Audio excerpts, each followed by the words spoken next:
కనిపెట్టి సిరిసిల్ల కూడా వచ్చింది. మురికి నీళ్ళు బయటికి పోతాయా సిరిసిల్లకు వస్తాయా చెప్పక? బయటికి ఉన్నాయి సిరిసిల్లకు రావన్నా. ఈరోజు కలిసి 14లో పెట్టిన 14 మొత్తం కప్పు వాసన.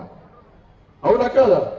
ఇవన్నీ కూడా ఇక నాశనం చేసిండు. ఇలా మళ్ళీ నేను ఏం చేస్తా అంటే పైసలు మొత్తం ఆయక మొత్తం పైసలు చేసిన.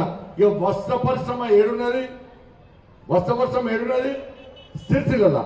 మరి యారింటి పోయి ఎడబెట్టాలి? ఏడబెట్టిండు వేములవాడలో పెట్టాడు. అంటే పుండొకరితో మందొకరు రాస్తాడు. తెలివి కది. యారింటి పోయి సిరిసిల్ల పెట్టాలన్నా వేములవాడలో పెట్టాడు. పోనీ వేములవాడలో కన్నా ఉపయోగం అంటే ఏ ఉపయోగం లేదు. ఈడ పెడితే ఆ కమిషన్ల దొబ్బితే సిరిసిల్లోళ్ళు ప్రశ్నిస్తారని చెప్పి ఆ కమిషన్ల దందా కోసం కిలోకు కమిషన్ తీసుకుంటే ఆడబెట్టి తీసుకుపోయి యారింటి పోయి ఈడుండాలా ఆడబెట్టిడు. ఆ అప్రైల్ పార్క్ ఉన్నది, అది 10 షెడ్లు వేసిరు, అది స్టార్ట్ అయ్యాలి. దాని ద్వారా కార్మికులకు ఓనర్ చేసే వర్క్ ఓనర్ అనే పథకాన్ని ఏం లేకుండా చేసి ఇలా నాశనం చేసిండు. 220 యూనిట్లు పనిచేయాలంటే దాదాపు మొత్తం అన్ని మూతపడ్డాయి. ఇలా కార్మికుల పరిస్థితి ఎట్లుందో ఒక్కసారి అర్థం చేసుకోండి.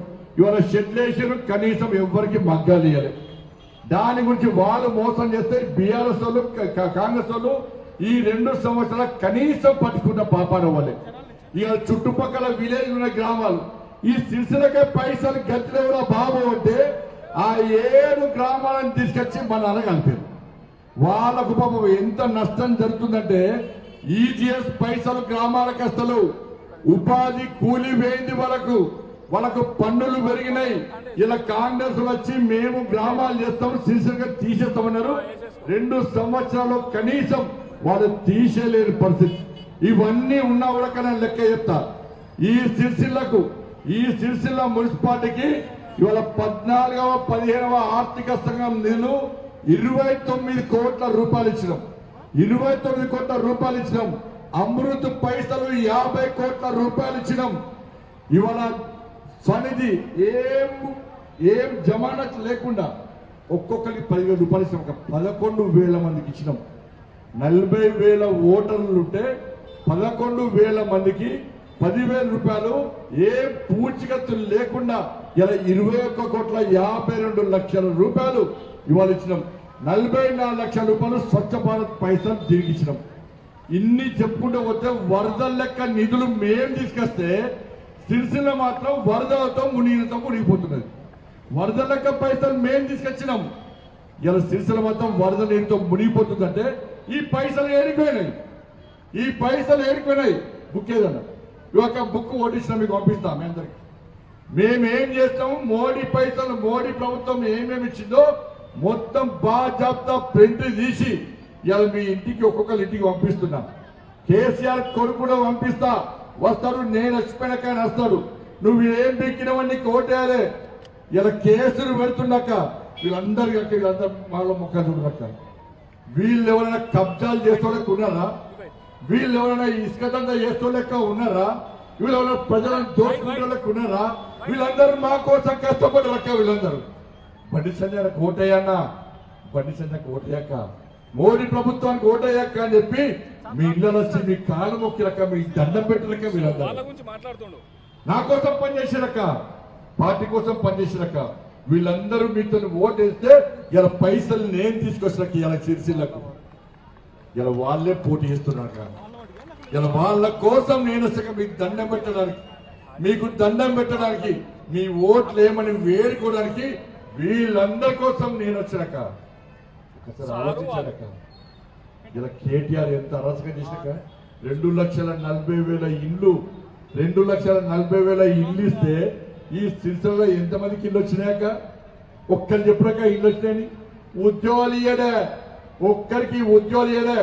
నేను కేంద్ర మంత్రి ఉన్నప్పుడు కూడా హైదరాబాద్ పోయి గొడవ చేసాక పిల్లలకు ఉద్యోగాలు ఇవ్వమంటే నన్ను అరెస్ట్ చేశారు.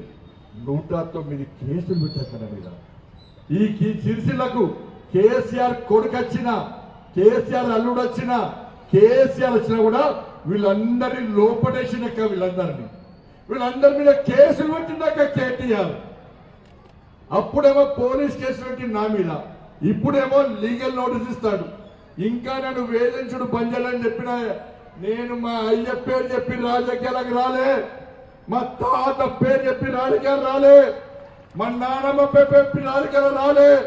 నేను బాగా చెప్తా, ఈ కరీంనగర్ జిల్లాలో దేశం ధర్మం సమాజం అనే ఒక నినాదంతో ఈ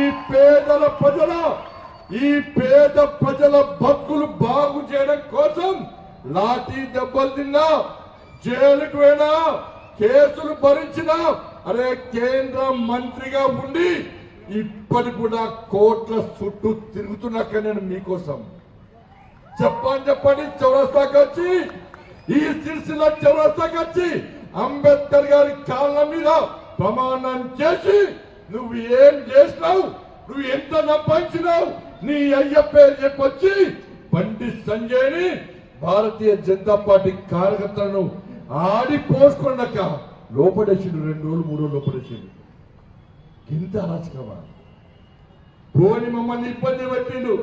ఎవడా అభివృద్ధి చేసిండా అంటే ఏం చేయలే. 24 గంటలు బండి సంజయ్ తిట్టుడే.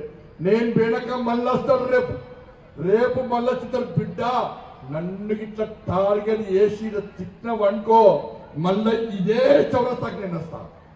నీ బండారం మొత్తం బయట పడతా.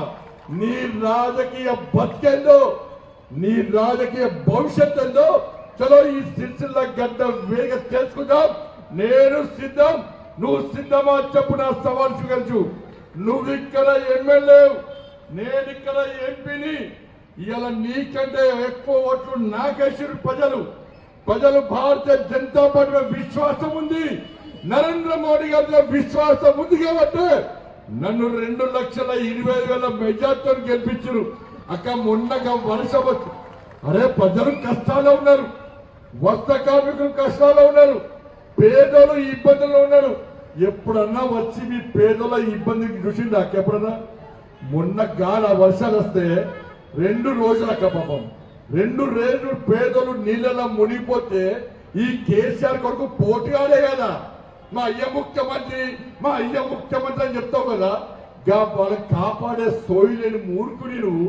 నేను వట్కచ్చక హెలికాప్టర్ వట్కొచ్చి వరదల్లో ఉన్నదని తీసుకుపోయి కాపాడింది నేనక. గిన్ని ఏ తెప్ప ఏం చేసిడు? నీ కన్ను దొబ్బిపోతే